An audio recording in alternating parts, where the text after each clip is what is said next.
Assalamu alaikum, урматтуу Баткен шаарынын тургундары. Сиздерге азыр бир нерсе көрсөтөм.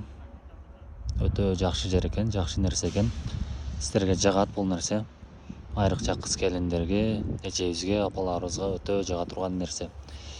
Бул жак центральный мечиттин арка жагында мына ушундай болгон өтө сонун, өтө кооз гүлдөр бар экен. Келип сүрөткө түшсөңүздөр да болот, гүлдөрдөн сатып алып кетсеңиздер да болот экен. Караңыздарчы. Сенасы мен сиздерге такташтырып, сурап билип жазып коем акырында. Бул жерде негизинен 5 түрлүү гүл бар экен. Бирөө, экөө, 5 экен, 5 түрлүү. Өтө сонун жер.